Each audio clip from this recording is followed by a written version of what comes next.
Cheddar's on. How'd you like that, Aaron? Yeah, How'd you like that? We got Cheddar front, stage, and center on this thing. Yes, sir. That is actually Cheddar. On that last click at the end. So yeah, Jeff made that theme song for me. So that was great. Yeah. He made it. Yeah, he made it. He made it. Like, well, I did the video. I did the video with all the things but the song across the screen. Yeah, the song's the impressive part, I think. How did Jeff make made it? that? I don't know. He's got GarageBand or something. That's pretty. I don't cool, know. man. I'm not artistic, but yeah, he did some cool stuff. Josh, hey man, how you doing? Oh hi. Phenomenal. Oh, I miss him. I was talking about him to my family the other day. Oh yeah, who is he? Craig. Who? Craig Spence. Yeah, he's from New Zealand. Yeah. Oh, nice. The best cool. Angular developer on the island. The best around. He's the best Angular developer on the whole entire island. That's awesome, dude. Few years back, me and my wife were looking at going to New Zealand. There's like some interesting incentives for getting like software developers to go out there. Yeah. Kind of. I just heard they have really good fishing. That's why I want to go. Oh. The Lord of the Rings would be nice, like just to see the stuff, but like mostly I just want to go try the fishing. Nice. Oh, and the food. Sorry, the food too. That's my main motivation anywhere I travel is the food. It's a good motivation. Josh says you look too relaxed, Frosty. You gotta be in top fighting form. No. I could beat up anyone. I could beat up anyone like that. Admit it. That fighting form. Just the Rock'em Sock'em robots. Yeah. Just imagine someone's behind me just pushing the trigger. Yeah, I hear in UFC those are the big two competing styles is Rock'em Sock'em robots and Brazilian Jiu-Jitsu. Yeah. Pure form. Yeah. So serious question. How many repeat guests have you had? How many other 2-time guests have you had? Quite a bit now. Really, you're up. Let's see. Lars was supposed to be on 3 times now already. So he's been on twice. I know. Josh has been on twice. Josh over here. JVA, yeah. So Josh, I don't know if Josh was on once, and then we had to cut our conversation short because we had a hard stop. So we had him on again the next week. So I don't know if that really counts. It kind of does. It does. We'll count it. He was on 2 graphics. So that's a legit 2-time host. Technically twice. There you go. Yeah, we'll count it. I just know when I watch Saturday Night Live and the guests who are like, this is my 7th time. and I think there was a skit even one time of the 7-time club. And it was like, yeah, Justin Timberlake, and I can't even remember all the rest of the people, but I'm just trying to get on the 7 times club. Tom Hanks, yeah. So I'm just gonna want to be in that club eventually because I'm gonna need the jacket once we get there. Right. Yeah. Well, when we're done, then we're gonna have to schedule a new one. Yeah. So you mean the jacket? Patrick Harris. I think what's the guy? Steve Martin was Steve Martin, yeah, totally. And then the other guy, what was it? The dude who was the other amigo with Steve Martin. Why am I drawing a blank on him? Chevy Chase. Not Chevy Chase. No, not Chevy Chase. The other one. I don't know who the other one is. Short dude. Why am I drawing a blank on that dude? He was Alex Baldwin. That's not the other. No, I think Alex Baldwin might have been on there though, but who knows? Yeah, I think it was. Anyway, good show. Did you watch this last weekend? If you didn't, go watch it this last weekend. Oh, it's the one with Bill Burr? I saw the intro. That was really good. That was on fire. That was intense. ZLS jackets. Yeah, Caitlin's been on once now. With Caitlin, we need to get you jackets, bro. Yeah. Yeah, I just see this is the strategy for building a Twitch stream. You just invite everyone on as guests, and then they all start showing up later. They all want jackets eventually, though. They all want the piper eventually. You eventually gotta pay the piper. It's all about paying the piper. Hey, let's talk about NGRX real quick because Rob Shen wants to talk about it. Because you should use it. Should we, Aaron? I feel like that's not your normal stance. Why? People can't. People, it's Socratic method. Take in new information and adapt. There you go. I think people should use NGRX. I think it's great. Well, good. I know in the project we work on, we use NGRX a lot. I'm starting to like that. So yeah, I don't like using it for everything, but I do like it a lot. Yeah. And I still like. Do you remember back in AngularJS? You didn't use AngularJS, but I mean, I assume you with me. The people listening might have. There's this browser extension called Batarang. It was beautiful. I used it every single day. Some people had never even heard of it, and I was like, "How do you develop without this thing? It's amazing." That's how people feel about the dev tools, the Redux dev tools. I still rarely have a need for them ever.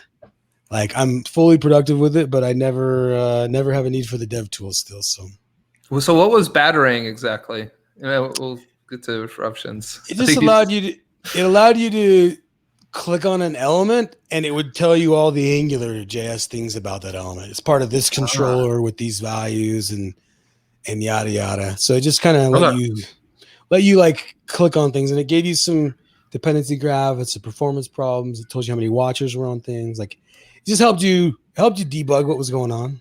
Yeah. So yeah. Makes sense. And that's my big motivation usually for doing NGRX. There's something that's too complex for me to trace through or set all the debugs and still keep it all in my head. Can I talk about what Roshan's saying? Yeah. It is too opinionated, but it also used to be too verbose. And I think NGRX has come a long ways in the last 2 years. And I know it's come a long way. The core team will admit too. And I like it more. Yeah. 8 was beautiful. 8 was beautiful, man. It took like the simpleness of NGRX, in my opinion. Like actions are just objects. It's pretty small objects. Yeah. Reduces are just functions. Selectors are just functions. That's all it is. And it made the syntax as simple as that while still preserving all the type safety. So cool stuff there. Yeah, I agree.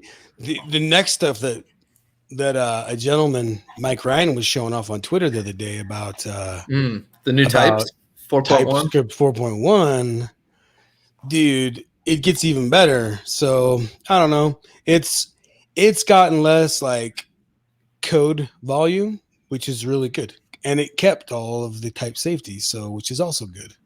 So. Yeah. Corbin's in the chat too. Hey, Corbin. I don't think Corbin's not in the 2-time club yet, but I think we're working on getting him in sometime soon, so he will be in the club. So, TTC? Yeah, the 2-time TT ZLSC. Yeah, there you go. That's what the jacket's going to say. Yeah, it's going to be a big patch. It's going to be all the way across the back. Yeah, Corbin, you missed the start. The joke was all the 2-time ZLS guests are going to get a jacket. You've been on the show twice? That's right, you have. Okay, Corbin may be the first in the 3rd-time club.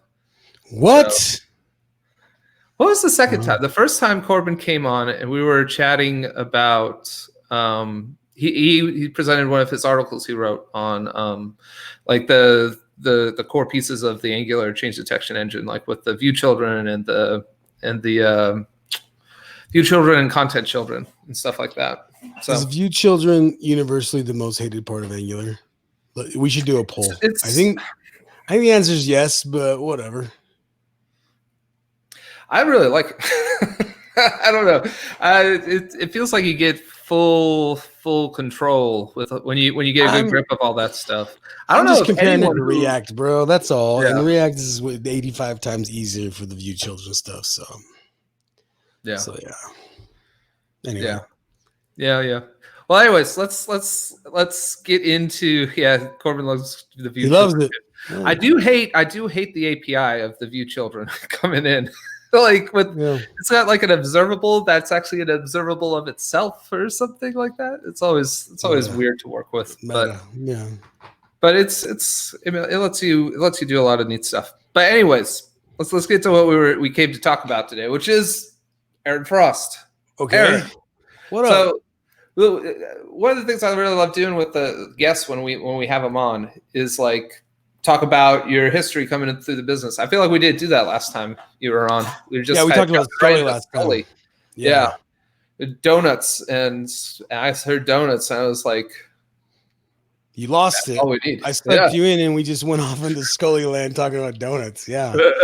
That's how it works. I suck you in, I bait you in, and then you're catfished, and I can talk about whatever I want. So there you go. Yeah. I like to ice fish. I think that's like the first point. First point, ice fishing.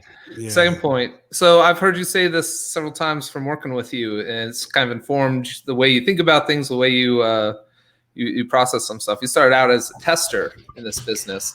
I did actually. It was weird. My whole life I had really low self-esteem that stemmed from like a messed up childhood. But one day I was in a tech support center and I was the dumbest kid on the team. And I'm not just making that up, right? That's not just like, hyperbole.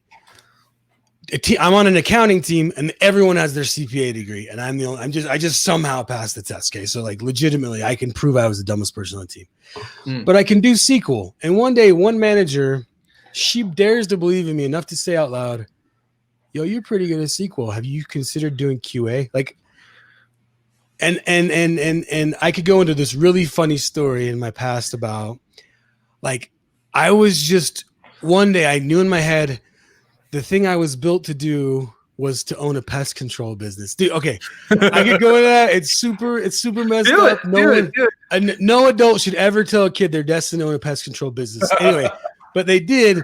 So I was like, I'm just sitting there going, one day I'm going to get serious and start this pest control biz, but she dares to like say, hey, maybe you could do QA. Like it was the first time I'd dared to believe in myself. And so, I ended up in QA and I immediately kind of flew into the automation side of it.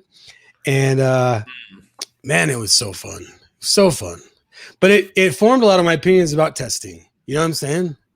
Yeah. Like it look at that's a perfect comment right there. Now I just killed them bugs, buddy.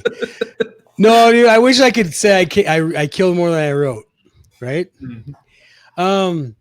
But now he calls us his own bugs. Exactly. No, so it was a lot of fun. Like I still believe in my heart of hearts, the worst testers are gonna die on that hill. And so I think we lost you for a second there. Or can y'all still hear me? Can you hear me? I heard you're gonna die on a hill, but I didn't hear what the hill was. I'm gonna die on the hill that developers are the worst testers in the world. No one can test worse than a developer. And so I still embrace that from my QA days. But yeah. Anyway. Yeah. No, I absolutely agree. My wife, for a while at my last job, she came on as a QA tester for us, which was she tested exclusively my stuff too, which was kind of fun.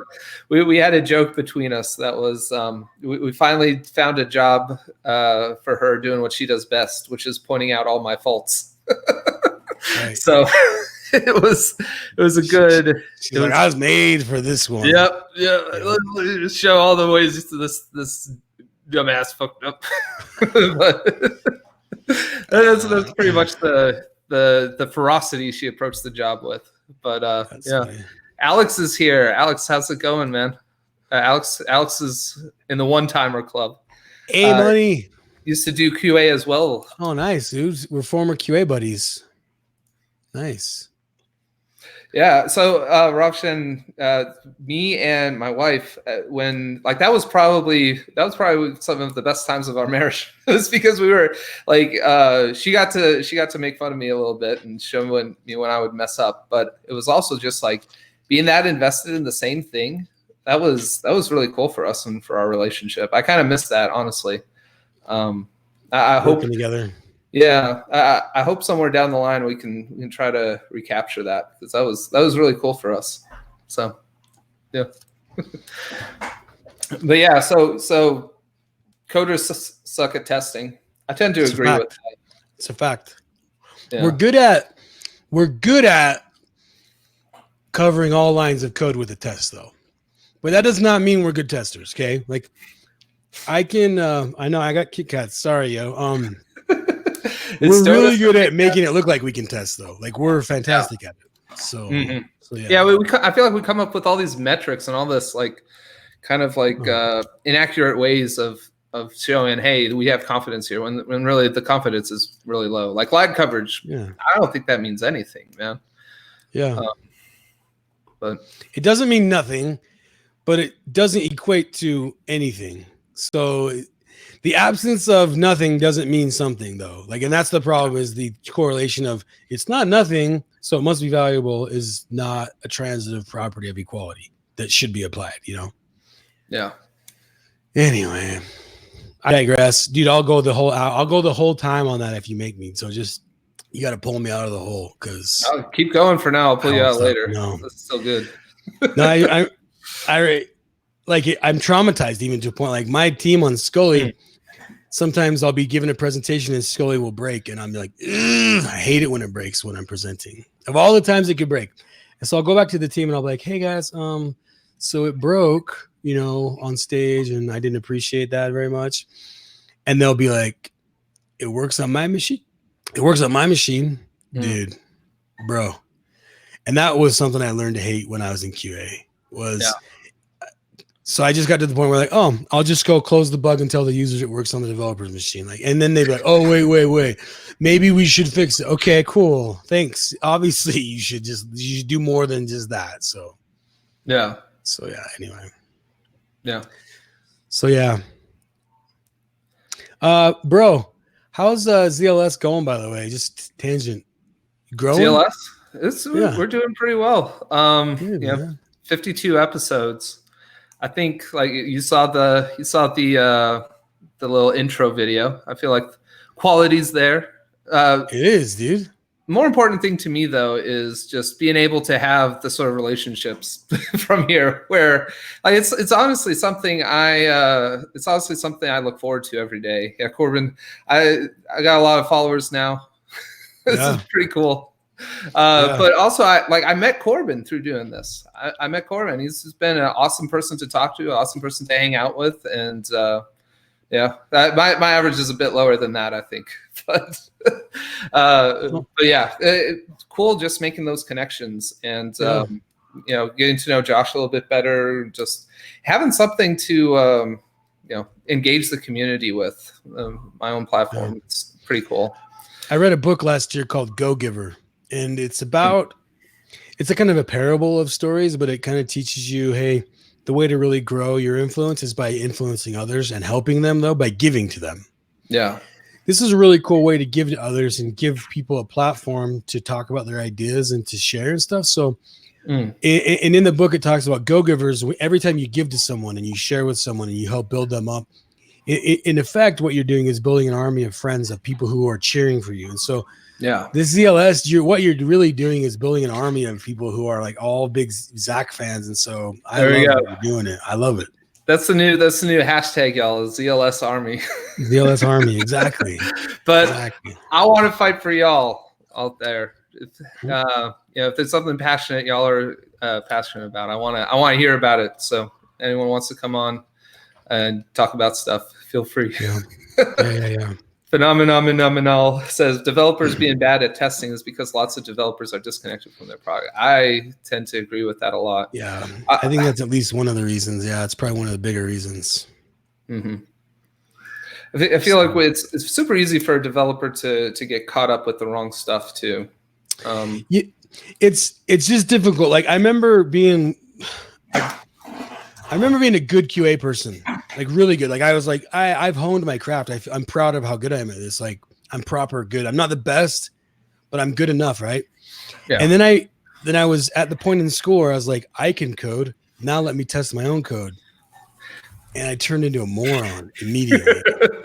And like, I'm shipping bugs and I'm like, how in the hell did that bug get shipped? Like I tested and I quickly realized it's extremely difficult to do a proper job at testing your own code. And so, what do you think that is? Do you think that's like ego? Like I couldn't have forgotten this, so I don't need to test. I mean, It's just focus. Like, imagine trying to make a developer sell a car. Like, it's just a completely different mindset, right? And so, trying to tell a developer, "Hey, you're trying to make perfect code. Now go take a shit on it." We're just not in that focus when we do it. And a QA person's like a Satan worshiper by comparison. They're like, "I wonder what happens if I put a gig of data in that input." You know, and you're like, "Oh."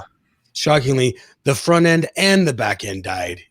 So it's like, yeah, that's not good. That's bad, actually. So, it's interesting to see what QA people come up with off of the cuff. The things developers would never do ever, and they know it so well because they keep getting burned every time that the bug comes in. Like, it's a badge of honor for them, and they feel burnt. So they retest the same thing, and 6 months later, the developer's like, I don't even remember the code in that feature. The QA person still remembers all the niche features that they have to test. You know what I'm saying? And so it's just a completely different focus. And that it's probably nothing developers should be ashamed of. It's just not. It's just like two different jobs. So anyway. Yeah. One of the things that annoys me is when a team doesn't test the PRs on their teammates. Yeah. It's brutal. Yeah, it can be rough. I think one of the Narwhal people tweeted about that this morning too. Oh yeah, Johanna was tweeting about that this morning. Oh, okay. Yeah, I don't know. PRs. I remember at my old company too. So this is the one me and my wife worked at together. We went through like a massive shift to like modern practices during the time I was there. From like the point at the start, we were using like SVN and like zip files for version control. Yeah. And we went from that to like getting the full pipelines and GitHub and all that stuff, and getting to the point where we were actually submitting PRs and reviewing each other's PRs. I felt like when we made that jump, it's like we I don't know. That's when the collaboration really started, because we were doing more like we'd always kind of talked about solutions, or if we had a problem, we'd go to each other and kind of talk about it. But that was the first time we really got into each other's code, and it was awkward at first. Like felt really vulnerable to like need someone else's approval to be able to commit code. But working through that kind of awkwardness and that weird is weirdly intimate. I don't know if that makes sense for people who are maybe used to doing reviewing commits from the start. But yeah, it was interesting. It was interesting for sure. But getting past that and then getting into where we're actually learning all of each other's tricks. That was when it was like, oh, this is the reason why we're doing this.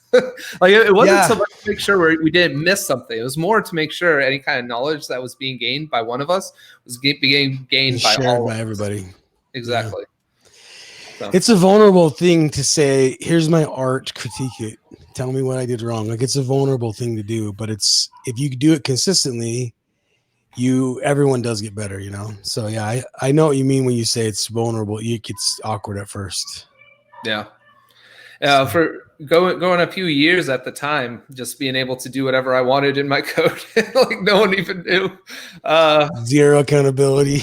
Yeah, well, it wasn't like it was to a certain extent. I was a little bit embarrassed about the quality of my code. Is that Jack Frost? Can you hear Jack Frost back there? Yeah, we can hear him. That's Jack Frost, everybody. When your last name's Frost, you just name your dog Jack. So, yeah. And us together is Zach Frost. Yeah, where's that? That's true. Where's Zach Frost? Or at work, we consult on the daytime. One of our team members calls you Jack, so we're Jack Frost at work too. Yeah. That's the rule. What's the rule? About naming your dog Jack, I think, when you're last. Yeah, it's a rule. Yeah. If you have a dog named, if you're Frost, you got to name him Jack. There's nothing else you can do with that name if your last name is Frost. We have a dog named Lily, and our girls have affectionately named her Lily Daisy DeRose as her full name. Go. So you got 3 flowers in there. 2 flowers in one. Yeah. Well, you got the Lily, you got the Daisy, you got the DeRose. So you got it all covered. Good flowers, man. Yeah. Those are good flowers. They're good flowers. We need some tulips in there somehow. Yeah. The petunia. Yeah. Well, anyways, let's before we get too sidetracked. Well, what's Alex saying here? WebDriver and test infras for me for 5 years. Oh wow! So that's where Alex was doing QA. Yeah. Infrastructure is. I feel like that's a hard thing to test, but impressive, Alex. Yeah. So Aaron, how do you go from moving? Like, when did you say I want to do code? I'm done with it. I kind of got stuck for a few years where I loved JavaScript. I was doing all my own code and side projects in JavaScript and jQuery and Node, but I was senior enough in QA that I couldn't get a junior dev spot that would pay me what I was making as QA. So I felt kind of stuck, right? Anyway, a manager at the organization I worked at just said, I like your passion, bruv. You come work for me now. And he gave me a Java test and said, okay, we're going to bring you over. I passed the Java test miraculously. And I was on that team for about 3 days. And all of a sudden they're like, wait, you know JavaScript? And I thought I was being punked. I was like, they're like Java and JavaScript are like the same thing, right? No, in my mind, no, they hated JavaScript. They thought it was so hard. And I'm like, wait, in my mind, it was the easiest language I'd ever used. So I was like, are you guys punking me? Like, of course I know JavaScript. Like, what do you mean do I know JavaScript? Like, yeah, but you know jQuery? I'm like, that's even easier than JavaScript. Like, yeah, of course I know jQuery. Like, are you serious? And like, you're now the expert on JavaScript. I'm like, what just happened? Did I just walk into a developer role and become the senior guy on the team? And I did. Yep. I was instantly like the senior JavaScript developer on the team of actual senior developers. And so that was kind of how it went. And so before that, I only knew Java, and it was such a difficult language for me. I never could get over the hump of junior dev.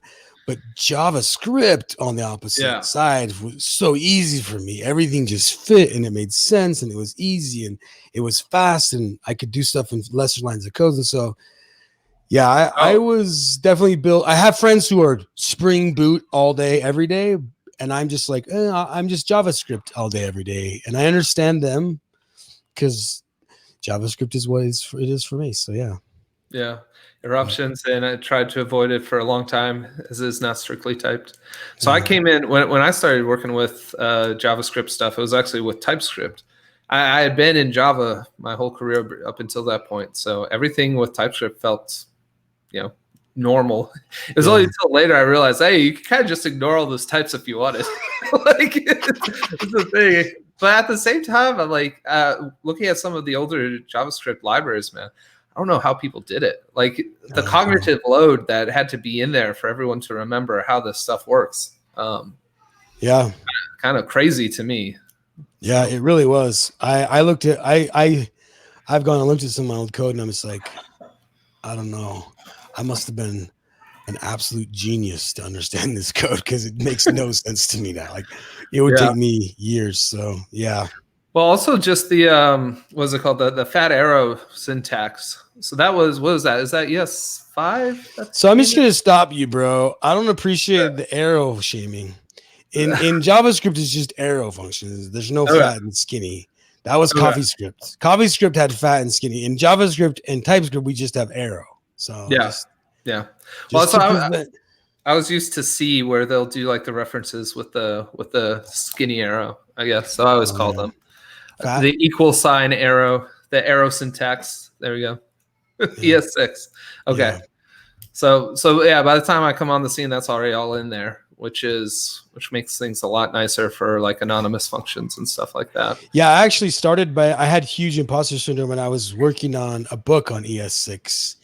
Mm-hmm. And so I never published it because I found Twitter in the writing process. And I realized, holy shit, these people will hate me if I make one micro mistake. So I got writer's block and I couldn't pen like one more sentence. I'd sit down and just stare at the page for hours. And then I was so intimidated because of Twitter that I couldn't do anything. So that was a cool day though. Once that stuff started coming out, that was a really cool day. And like, you know how Babel got big fast? Yeah. So before Babel, there was a thing called Tracer, and it was built by Google, Tracer Compile. I wrote the first Grunt Tracer plugin that allowed you to write ES6. Like it was one of the first things that empowered you to write ES6 for production, and it was really, really cool. So, so yeah, I remember being at the front of Adi Osmani tweeted about it and did a blog about it. So like, I remember being really into ES6 and all the new features really, pretty early before they came out. So, I mean, I was writing that book in 2012. And so like, it was way before 2015 when it got finalized. So yeah.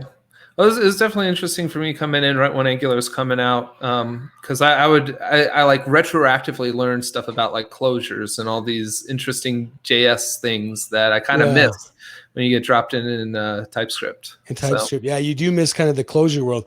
I mean, back in the day, you lived and died by closures. Yeah, right. Yeah. Well, because we didn't have proper module system. Right, and you don't get proper like private variables unless you use a closure. So it's brutal. It's a thing. They got the new what is it like the asterisk now for proper private members of a class? Yeah, I saw that coming out soon. Yeah, I saw that. I haven't played with it yet though. It's weird. It's like, wait, you mean I can't still force it to still get it? Oh yeah, the hashtag at the start will make it a true private. Yeah. So yeah, and Corbin says it didn't fully understand closures. Still started working with React. So yeah. My style. When I got started with TypeScript and Angular 2 was to make everything a class as well. And now I'm like very much opposed to that. To the point where I wish there was an alternative in Angular, where instead I'll just like create interfaces to describe an object, and then like a factory function to create that function. Like no need to mess around with constructor syntax or news or anything like that. Just keep it simple. AngularJS had both options. Yeah, class-based constructors or function-based function-based classes, where the function was the class and the constructor. And I prefer the classes. Mm-hmm. Most days there are some things I miss about the other one, but I appreciate the structure, like some of the TypeScript linting that happens that forces you to write your classes in a better shape. Because some of the AngularJS function classes were just an absolute mess. Yeah. So yeah. String-based DI. So the project me and Aaron are working on together during the daytime it's converting an AngularJS thing. It's always kind of interesting to do the string searching to try to figure out where things get injected in. Yeah, it's definitely different than just having like the dev tools right there for just find all references. Let's go. Where's this thing coming from? I just did an upgrade for a client that they're using Require.js. So that's what's that movie where they go to sleep and they like live in their dream? It's got Leonardo DiCaprio. Yeah. Inception. Inception, bro. It's Inception. It's double string DI, dude. It's like Require uses string-based DI, and then the AngularJS is using string-based DI. It's like, dude, come on with the two nested string-based DI. It's just absolute nightmare. It sucked big time. I did not like it. I didn't like it at all.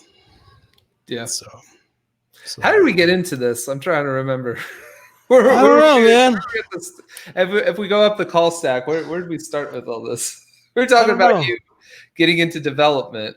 Yeah. That was one thing. Yeah.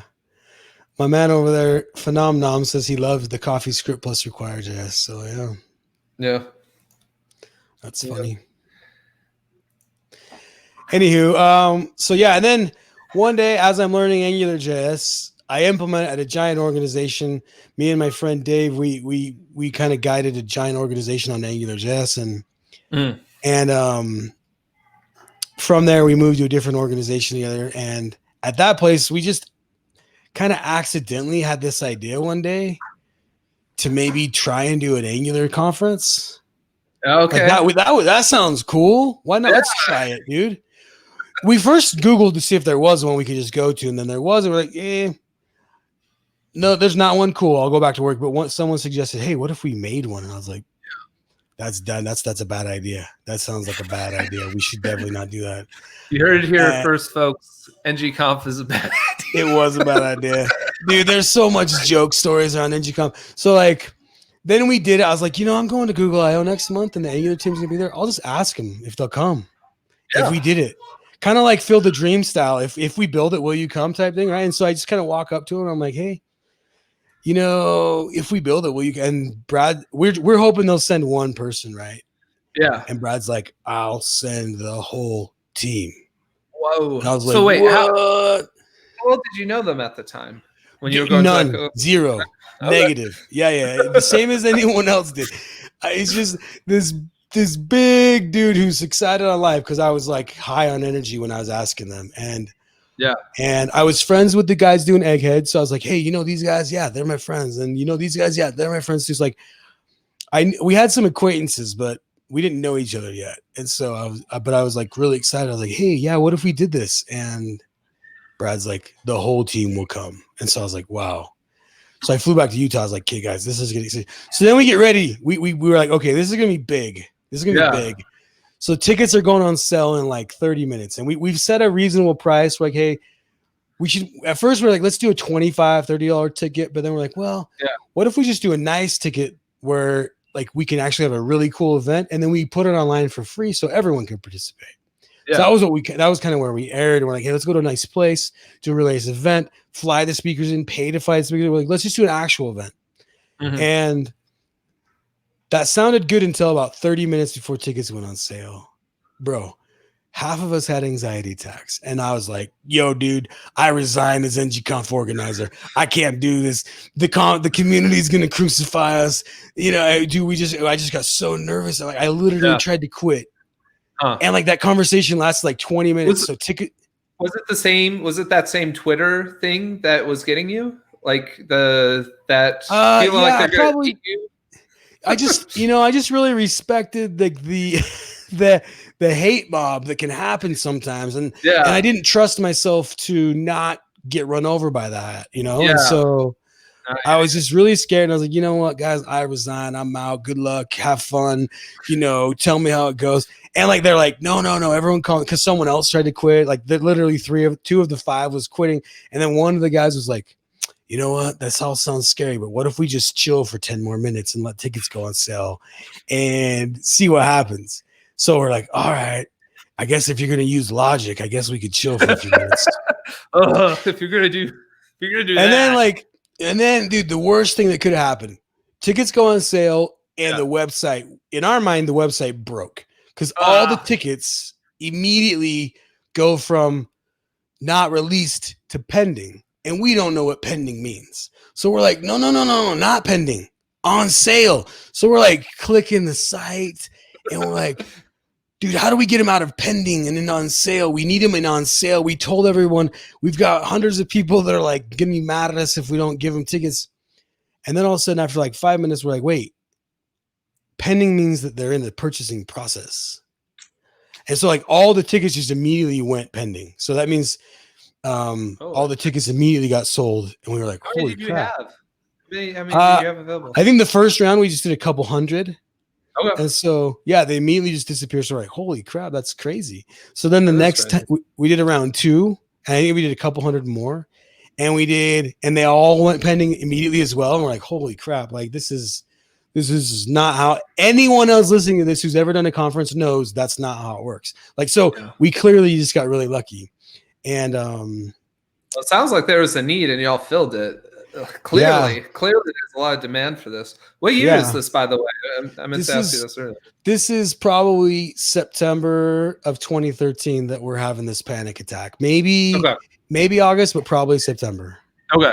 So this is kind of like NgConf almost. Yeah, this is AngularJS Conf. This is NgConf 1.0. NG2 gets talked about. Okay.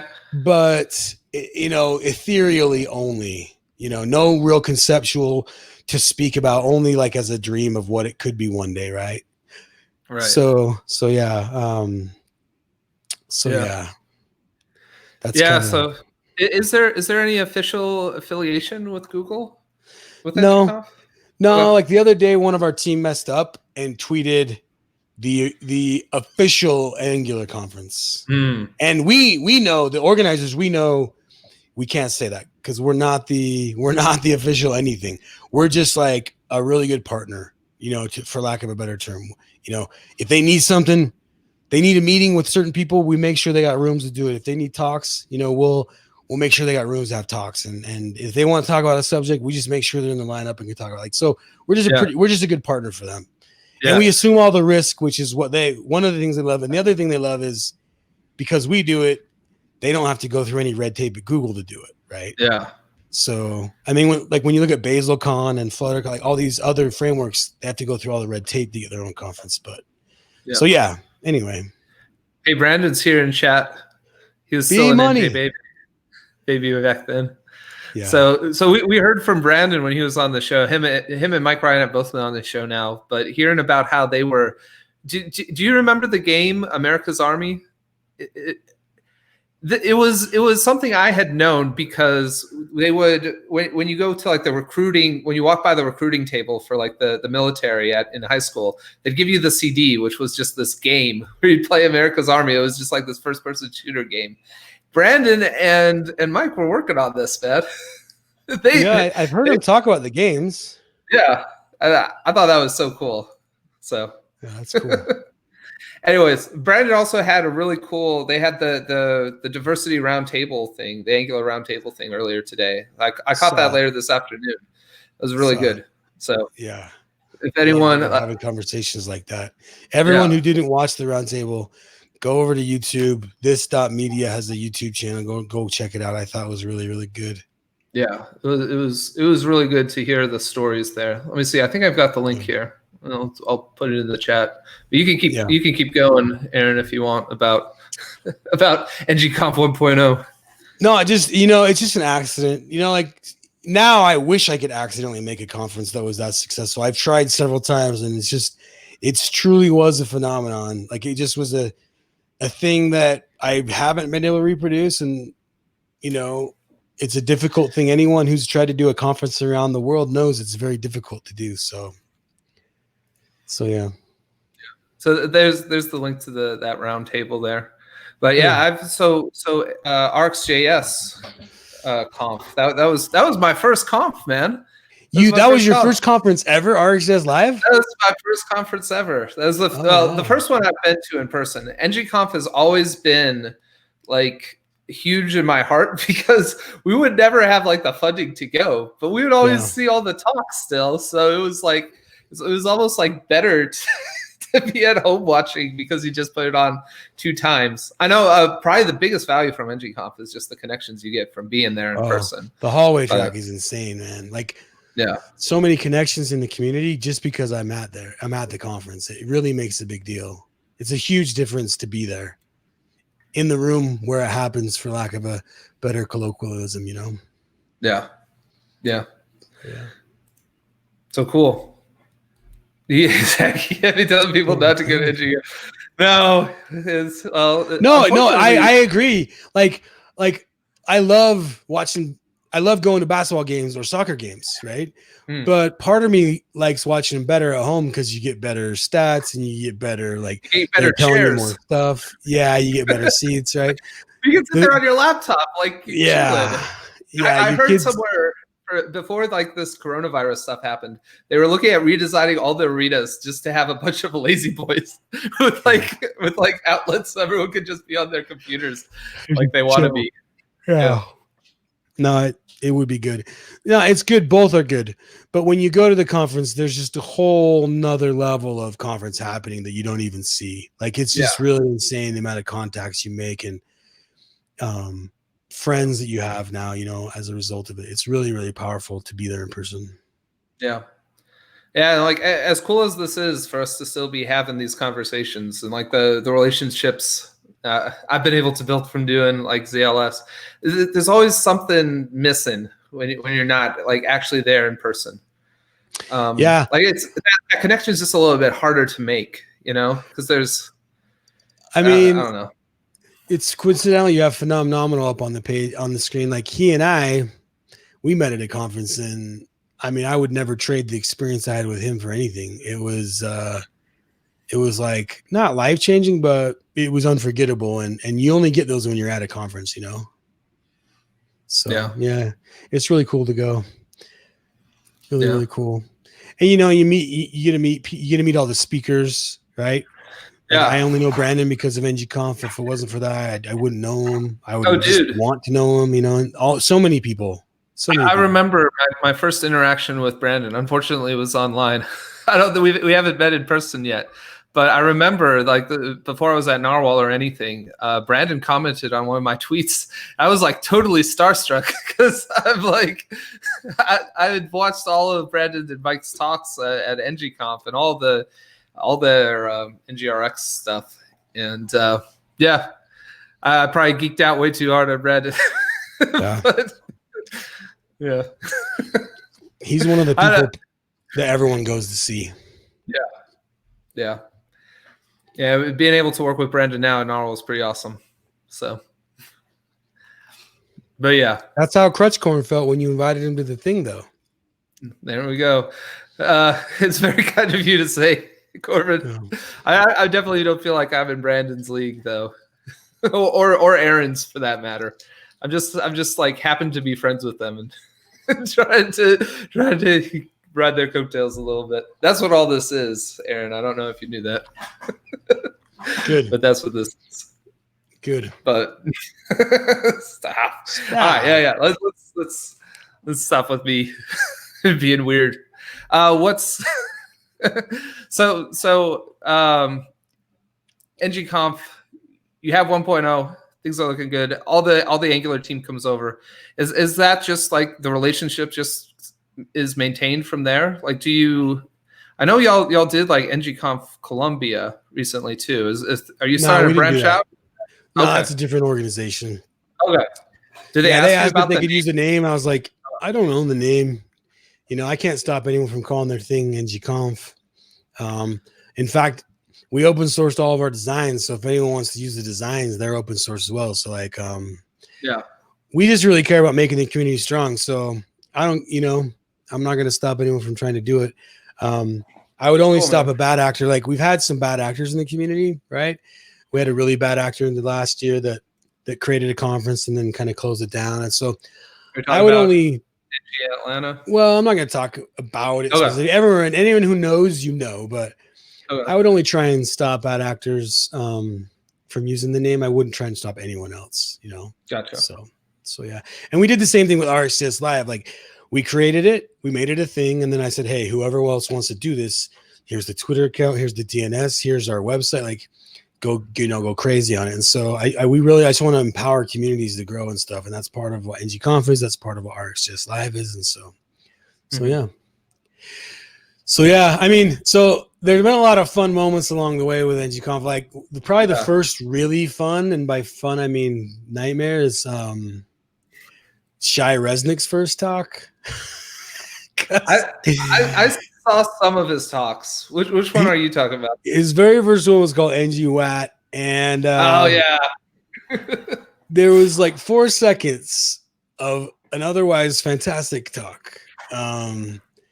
And I'd never seen a room laugh as hard and as loud for as long as he had everyone laughing. Like it was such an amazing experience to be like I'm sitting in between Brad and Mishko. Yeah. And he's making fun of both of them. And they're just laughing their butts out. Like they're not angry at all. Like it's generally one of the funniest talks ever. It's coming from a really good place. And there was just 4 seconds that were not okay. And it turned into, and Shai will remember this, it was just turned into an absolute stress fest for like an hour. I don't know if I remember it from the video. It's just one too many. It's not in the video anymore. It's just one too many. It's like a joke that landed wrong, or okay. Yeah, gotcha. Yeah. It's just one joke too many. It didn't land right. Maybe anyway. So yeah, we just did a quick snip out of the YouTube video, but like that was really, really stressful. And then I'm trying to think what other funny things have happened over the years. Well, in the last one, you retracted your talk, didn't you? I pulled my talk down. Yeah. Because we were talking about, it was called What the Flux, and we were just kind of talking about some of the problems that we see, and man, we threw in 2 slides at the very end, and we didn't see how they affected. Anyway, it was not okay what we did, and ultimately, I won't tell you what we meant to do. What it came across as is 2 guys that are leaders in the community making fun of a lot of other leaders. It was you and Sam Julien doing this talk. No, it's me and Chris Noring, who kind of looks like Sam Julien, so I understand the confusion. But yeah, yeah, no, they're both authors. They both have big beards. Yeah, but 2 different people. We just make a huge mistake, and so rather than try and make it look like we were defending it in any way, we just took it down and made apologies because it wasn't important to explain what we meant. It was only important to to apologize for mistakes. So yeah, like that was a lot of fun. I mean, for lack of a better term, but yeah. That's an inside joke from last time Sam was on the podcast. Did he call himself Jam Salute? Like he got confused or something. But that was cool. And yeah, the fake. Will the real Jeff Cross please stand up? I think that was before I was at Narwhal, but it was cool even though I didn't know who Jeff Cross was. Were you watching online? Yeah. No, I watched all of the. So did you not know which one of them was Jeff Cross? Yeah, I didn't know who Jeff Cross was. So you were like literally, which one's Jeff Cross? Yes. So dude, that was so funny. So Joe designed the whole skit, and he's like, "Okay, we're gonna put a bunch of people, and we're gonna put Mike Hardington and Jeff up on stage, and like Joe had designed it. We're gonna just narrow it down to Jeff and Mike, and then we'll award it to Mike, and it will be funny." And I'm like, "That's not a very good plan, but I can do this. I've done worse as MC, so I can MC my way through this one." And the crowd. Really quickly, it becomes obvious to me that the crowd's going to make us do an audible because this young lady's up on stage and the crowd just loses their mind for her. She's the actual Jeff Cross. And so anyway, it ended up even better than we thought it was going to end up. So yeah, it was a lot of fun. That's awesome. Yeah. Well, what were your legitimate favorite NgConf moments?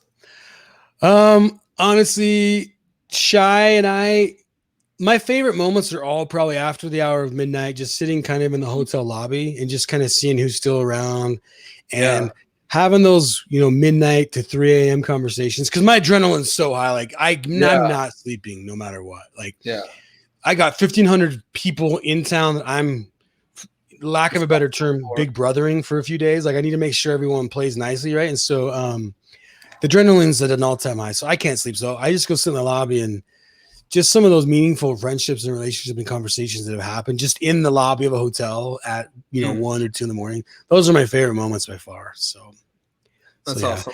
We've taken people after the conference on snowmobiling trips, and we lost some people and they had to call search and rescue. So that's holy crap.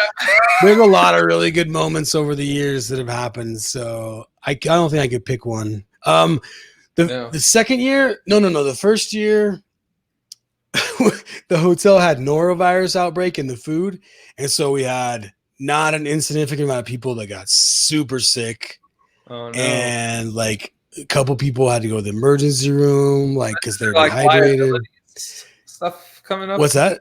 Liability stuff coming up at that point. I mean, we tried to take care of everyone we could, but like you don't know about everyone who's sick, only some of the people. And so the second year and every year since, we handed out sanitizer to every bag. So like this for NgConf, for COVID, we were like, dude, we already do sanitizer. So that was already here for everyone, but then you couldn't do events anymore. So it was fine. But yeah, we had the NG flu, which was, it sounds like Eli may have been there. It was an absolute nightmare. There's been a lot of interesting time with the nori. The norovirus, yeah. It was weird. Like New York was having some hard times with it, and like cruise ships were having a hard time. It's kind of a weird like time for norovirus, but yeah. This is like 2014. This would have been 2014, January, So I don't remember it at all. I don't remember what it was called, but yeah. So yeah, a lot of stuff going on, but cool, man. Anyway, well, sounds like you've had quite the adventure with this. It's been fun growing up. It's been fun growing up in the community. When we started it, we didn't know we were going to be in charge of helping make sure the place was a safe place and a place where people could grow and have opportunities. But within a few years, we kind of realized, oh, wait, we're not doing the things we need to be doing to make sure people are safe. And so that was when we started focusing on event organizing really like thoroughly. And, people didn't have code of conducts back then. That wasn't a thing. Yeah. And so getting a code of conduct became really, really important to us. And we focused a lot of time and effort into it. And we make sure we have people on staff to handle that. We make sure people can report code of conduct anonymously or in person or immediately or privately. And, we know the number one thing is to make sure everyone's safe and then to address the problem going forward so it can happen again. But like we've really kind of sunk into the role of you legit are in charge of making sure people are safe for the whole time they're at your conference. And that was something that no one explained to us as about a bunch of developers just trying to do a conference. We had no idea how important that was. And so we've tried to really grow into that role, but it's intense. Yeah. With coronavirus hitting and y'all figuring out remote, all that, I bet that's been a bit of an adventure too. Dude, that was the hardest part. That may have been the hardest NgConf ever was this year, even though it was like the least interactive. Just pivoting to a remote event with only a few days notice. Yeah. Like really, really not cool. It was really, really tough. Yeah.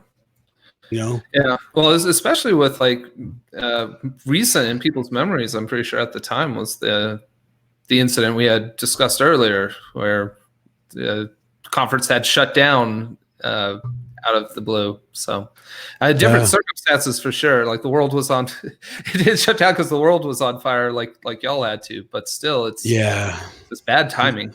So it was not cool to say, hey, 2 NG conferences in a row have shut the doors. Like it was super not great timing, but we're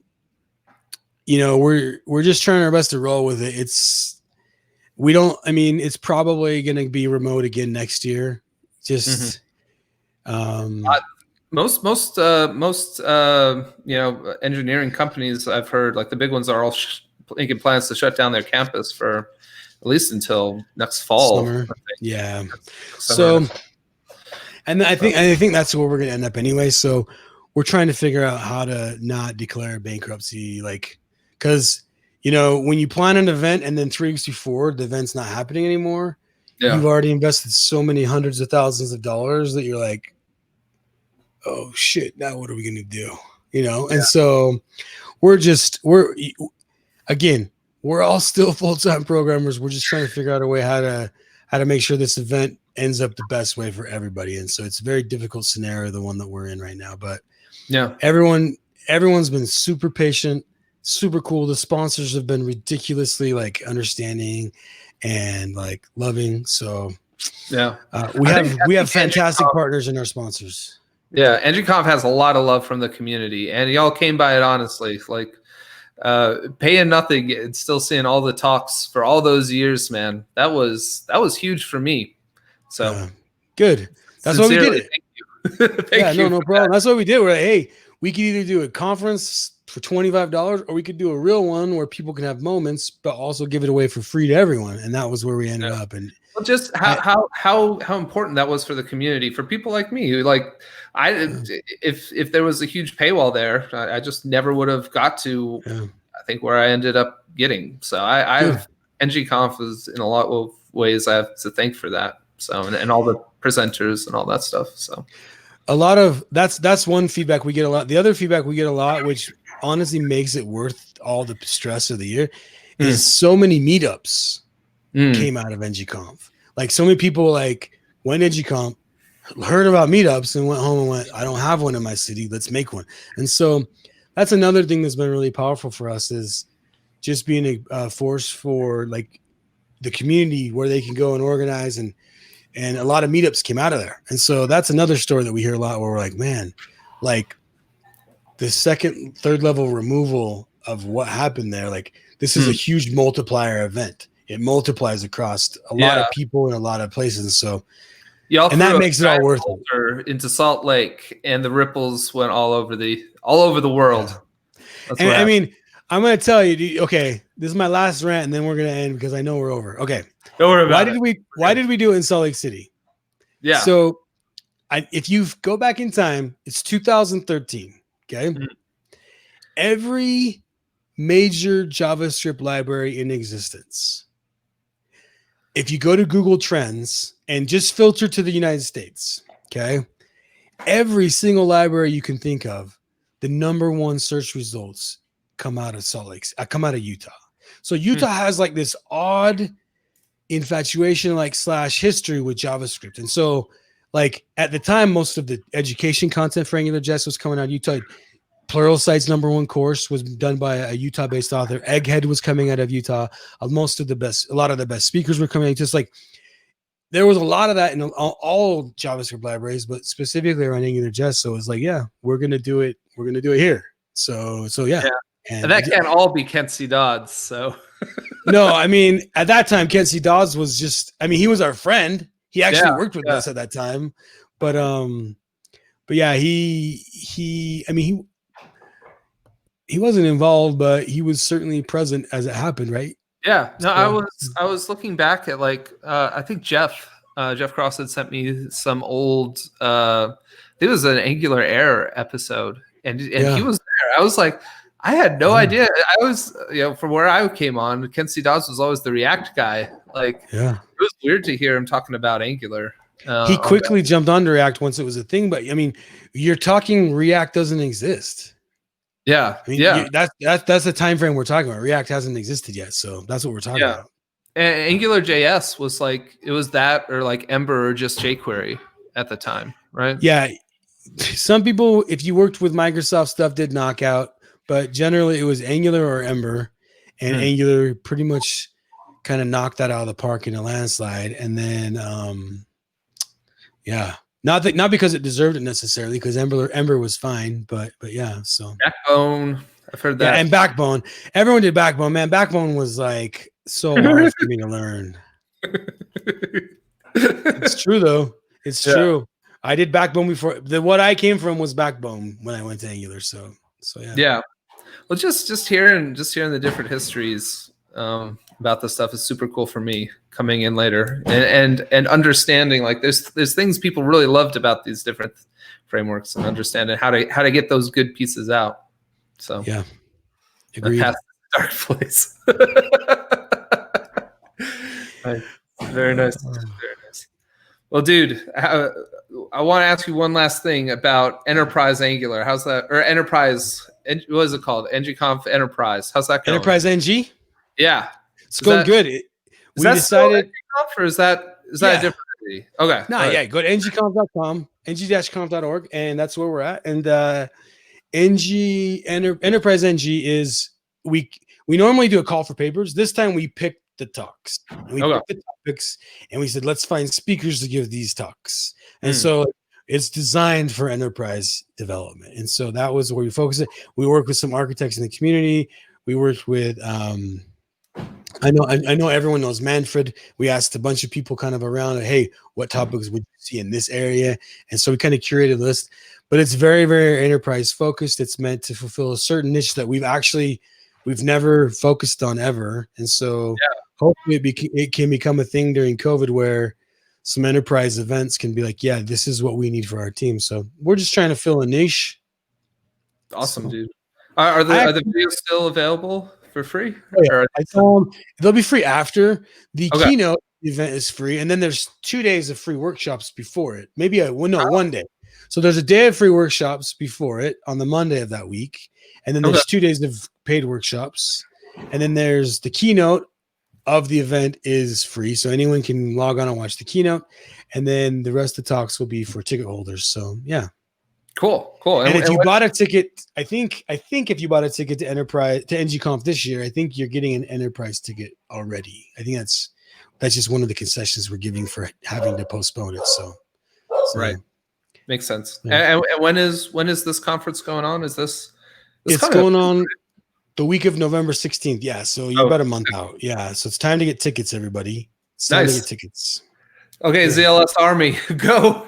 Go get them, ZLS Army. Hey, I have questions for you. Yeah, go. Because it's not cool that you only ask people questions. I have some questions for you. Hit me. I want to answer. I need you to take these seriously, though. Okay. I don't want you to just shout announcers out. Is cereal soup? Aaron, I don't know if you know this, but I hate cereal. Like the smell of it makes me nauseous.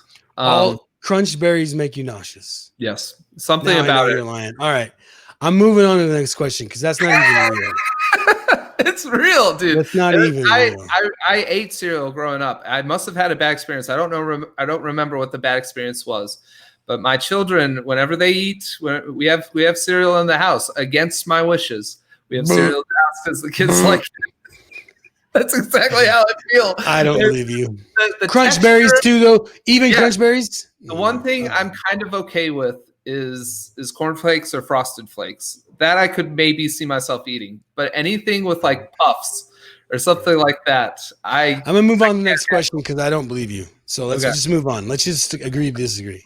Okay. What's the weirdest smell you've ever smelled?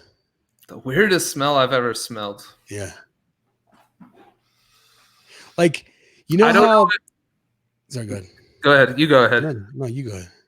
I was going to say, I can't think of that now, but the first thing that popped into my mind was we Googled yesterday, me and my boys Googled why dogs are afraid of vacuum cleaners. It's actually not the sound, it's the smell. The smell, they can't place it, and so it's very confusing to them. We were like, do vacuum cleaners even have a smell? But apparently they do, and that's part of what freaks out dogs. I agree. Let me think about being a parent. You get a lot of bad smells. Yeah. You can leave it at that. It is a podcast. There was one time I was near. Me and my friends saw this burst of light out in the distance when we were in college, and we went to go find it. And it was a transformer that had exploded, and that smell always kind of stood out to me. Kind of like burnt rubber, but it was like burnt everything.